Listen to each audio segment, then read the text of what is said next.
Hey guys, Drata Arcana here, back with another video, this time for Immortals Fenyx Rising. And this video, I will be talking about what to focus on in the end game to basically gear your character as much as physically possible. So let's get into it. First up is what to actually focus on, whether to go through the story again or not. So one of the things that happens in New Game Plus is that it resets everything in the world back to square zero, which means all Zeus's lightnings, ambrosia, and chests and myth challenges are reset so you can farm those. Now, let's talk real quick about which ones are actually better for your time and more efficient. Now, there's two ways that you can approach New Game Plus. You can either speed through the story as fast as you can, opening any chests and everything in vaults, or to actually go and redo everything again. If you're planning on redoing everything from the beginning, it's going to take you another 30 to 40 hours of actual gameplay. Meaning you're going to have to redo all the challenges and all the vaults, everything pretty much over again. While running through the story is going to be faster, it should take you a little under 10 hours to actually do. So while you could focus entirely on completing each of the individual challenges again, or you can focus on the story. Both are viable options, and it's up to personal preference. Another thing to note is that even though each route is viable, just going through the story is going to be faster and quicker to actually getting as many story playthroughs as you can done, which will be the objective. While focusing on everything is going to be basically one playthrough is going to take you longer, but you're going to come out of it with more resources. If you're planning on doing a multiple story playthrough, I highly advise doing the Lyra challenges as your primary focus. You can knock those out pretty easy by using a guide online telling you which combinations to do. And that is going to be faster for Coins of Charon because each Lyra challenge will always give a set number of Coins of Charon, and that can range between 6 to 20 Coins of Charon, which means you should be able to come out of it around 50 to 60 Coins of Charon by the time that you've done the Lyra challenges. After that, you should be able to accomplish just getting your Coins of Charon from doing the King's Peak. This is going to be the best way that you're going to accomplish that. Next up is that you could focus a little bit on doing one or two of the legendary bosses. This is for your red Adamantite stuff, but honestly, you're going to get a lot of red and purple Adamantite through just doing the story. The total amount of Adamantite that you're going to end up with, I will cover in a later portion of this video. So let's go ahead and focus in on talking about the actual masteries. So the first mastery we're going to talk about is the Stamina Mastery, which for the most part is used to decrease your stamina consumption over time. The easiest way to get Zeus's lightning is simply by doing the story vaults and making sure that you loot each of the story vaults chests, and making sure that while you're in each vault you loot the chests and so forth. That is going to be your best way to do it. This is definitely one of the masteries you're going to want to try to get because you can get it up to 100%. Next up is the Health Mastery. This mastery increases your defense, and basically getting this up means that you're going to have higher survivability because when you get hit, your defense will be higher. Once again, this is one that you're going to want to raise as much as you can. Once again, you're going to need ambrosia for this. The easiest way to get ambrosia is simply by opening chests and going through the vaults in the story progression as well. Even though you could gather some from around the world, it's actually just going to be more efficient if you, in that 7-hour playthrough, you just loot every single chest in each of the individual vaults.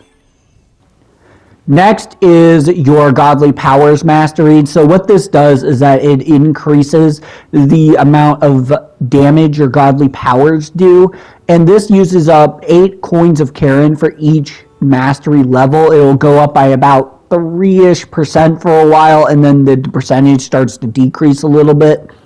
However, the easiest way to get coins of Karen is simply by playing the main story. You can end up with something like 70 to 80 coins of Karen by the time that you actually complete the actual playthrough, simply because if you're doing the big Lyra challenges and then you have about the end of the game in King's Peak, you can get anywhere between an additional 30 to 40. So you're basically going to be getting about 100 coins of Karen for each individual playthrough, which then in each consecutive playthrough you just upgrade after you've done everything.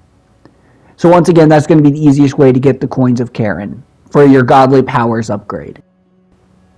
This skill is your Skills Mastery. This actually increases your overall damage with things like your swords, your axe, and your bow, because those are considered skills. This is another skill mastery. Once again, it's going to require coins of Karen.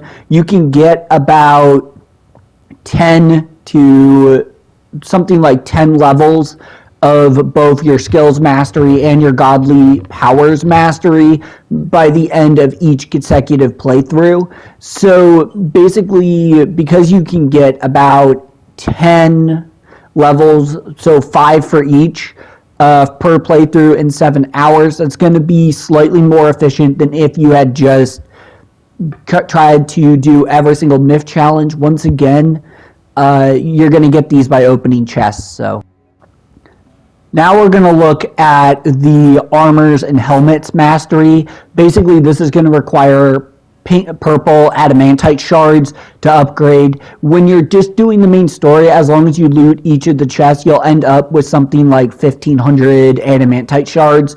The thing is with this is that when you upgrade your armor, it'll upgrade the percentages that your perks will actually occur. And you're going to want to get that as high as possible, especially for the triple damage perk, which you can actually get to something like 30% of the time, which means that 1 out of 3 hits is going to be a triple damage, which can be really, really effective.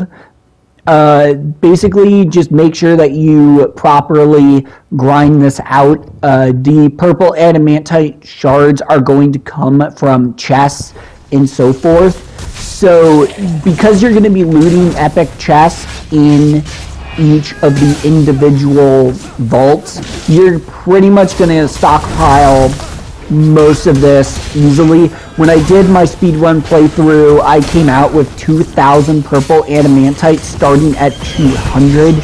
So I got about 1,800 just by playing the quest line and just doing quests. The next mastery is the weapons mastery. Once again, similar to the armor mastery, this just increases your perk chance and basically your perk damage. It does not increase the actual damage of your weapons, but rather increases the chances that you have to inflict more damage. This instead uses the red adamantite shards, which the easiest way to get these is definitely by by fighting each of the individual bosses that you're going to come across. You're not going to receive as many of the red adamantite shards as you would normally, and the final vault, Typhon's Vault, actually gives a good amount of both red and purple adamantite shards, so that's where you're going to get about 500 of each from that vault.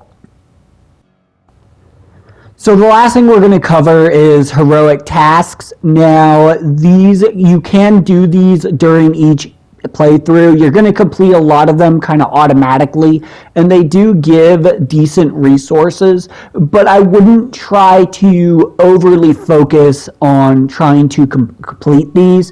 The easiest ones to do are definitely defeat soldiers and just complete certain vaults or complete, the myth challenges or whatever. But for the most part, we're pretty much going to ignore the heroic task because it's not as efficient as you might think.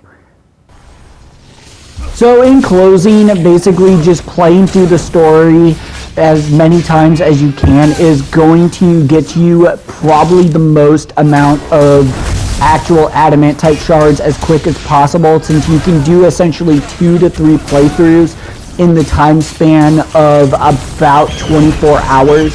So in the time that you could spend 30 hours playing and collecting everything, in that same amount of time you could have completed 3 playthroughs with close to 4,500 of Adamantite shards and a bunch of other materials. So anyways guys, like, share, subscribe, and I'll see you guys on the next video. Take care.